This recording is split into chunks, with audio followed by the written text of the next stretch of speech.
कर्ण पिशाचिनी यक्षिणी साधना, रहस्यमयी कथा। रात का तीसरा प्रहर था। चारों ओर गहरा सन्नाटा पसरा हुआ था। हवा इतनी धीमी चल रही थी मानो समय भी ठहर गया हो। दिल्ली के पुराने खंडहरों के पास बने एक छोटे से शिव मंदिर में एक युवक ध्यान मग्न बैठा था। उसका नाम था आर्यन। आर्यन बचपन से ही तंत्र और रहस्यमयी शक्तियों की ओर आकर्षित था। उसे हमेशा ऐसा लगता था कि इस संसार में जो दिखाई देता है, सत्य उससे कहीं अधिक गहरा है। एक दिन उसे अपने गुरु की पुरानी पुस्तकों में एक गुप्त साधना का उल्लेख मिला। कर्ण पिशाचिनी यक्षिणी साधना, एक ऐसी शक्ति जो दिखाई नहीं देती लेकिन साधक के कानों में रहस्यमयी वाणी बोलती है। कहा जाता था, यदि साधना सिद्ध हो जाए तो साधक भविष्य, रहस्य और छिपे हुए सत्य सुन सकता है। लेकिन उस पुस्तक के अंतिम पन्ने पर लाल स्याही से लिखा था, जो भाई पर विजय ना पा सके वो इस साधना को कभी आरंभ ना करे। आर्यन ने चेतावनी को अनदेखा कर दिया। उसने अमावस्या की रात चुनी। कमरे के बीचों बीच काला आसन बिछाया गया। चारों ओर दीपक जलाए गए। हवा में कपूर और चंदन की सुगंध खुल चुकी थी। घड़ी ने जैसे ही रात के 12 बजाए, आर्यन ने आंखें बंद की और मंत्र जाप शुरू किया। धीरे धीरे वातावरण बदलने लगा। कमरे का तापमान अचानक गिर गया। दीपकों की लौ कांपने लगी और तभी उसे अपने कान के पास किसी की बहुत धीमी फुसफुसाहट सुनाई दी। तुमने मुझे पुकारा है। आर्यन की सांसें रुक गईं। उसने आंखें खोलने की कोशिश की, लेकिन उसका शरीर मानो जड़ हो चुका था। वो आवाज फिर आई, मैं कर्ण पिशाचिनी हूं। कमरे के कोने में एक काली आकृति दिखाई देने लगी। लंबे बिखरे बाल, लाल चमकती आंखें और होठों पर रहस्यमयी मुस्कान।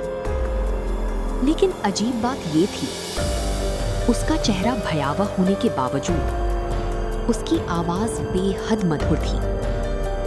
वो धीरे धीरे आर्यन के पास आई और उसके कान के बिल्कुल पास आकर फुसफुसाई, जो जानना चाहते हो पूछो।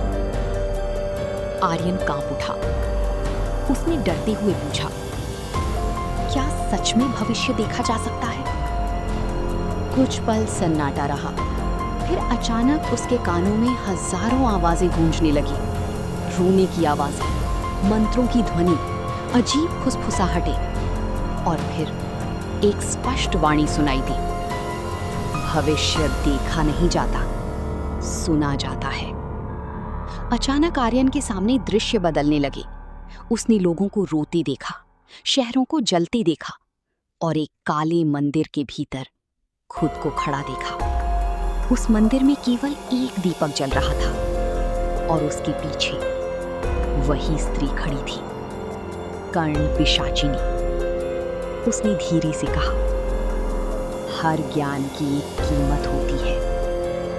आर्यन डर गया। उसने साधना रोकने की कोशिश की, लेकिन अब बहुत देर हो चुकी थी। उस रात के बाद आर्यन को हर समय आवाजें सुनाई देने लगी। कभी कोई उसका नाम फुसफुसाता, कभी कोई अनजानी भाषा बोलता। धीरे धीरे वो समझने लगा कि वे आवाजें झूठ नहीं बोलती। जो भी आवाज कहती, कुछ दिनों बाद वही सच हो जाता। एक दिन उसे फिर वही स्त्री दिखाई दी। इस बार उसने कहा, तुम अब साधक नहीं रहे, माध्यम बन चुके हो। आर्यन की आंखों के नीचे काले घेरे पड़ चुके थे। वो कई रातों से सो नहीं पाया था। उसने चीखते हुए पूछा, तुम मुझसे चाहती क्या हो? कुछ पल के लिए पूरा कमरा शांत हो गया। फिर अचानक उसके कान के पास वही ठंडी सांस महसूस हुई और आवाज आई, सत्य सुनने वाला कभी सामान्य नहीं रह सकता। अचानक सारे दीपक बुझ गए। कमरे में पूर्ण अंधकार छा गया और उसी अंधेरे में आर्यन को आखिरी बार वो वाक्य सुनाई दिया, अब तुम भी दूसरों को सुनाओगे। अगली सुबह लोगों ने आर्यन को उसी मंदिर में बेहोश पाया। उसकी आंखें खुली थी, लेकिन वो किसी को पहचान नहीं रहा था। कहा जाता है आज भी अमावस्या की रात उस पुरानी मंदिर के पास किसी युवक की धीमी आवाज सुनाई देती है। क्या तुम सत्य सुनना चाहते हो? और यदि कोई रुक जाए तो उसके कान के पास एक स्त्री की फुसफुसाहट गूंजती है, मैं कर्ण पिशाचिनी हूं।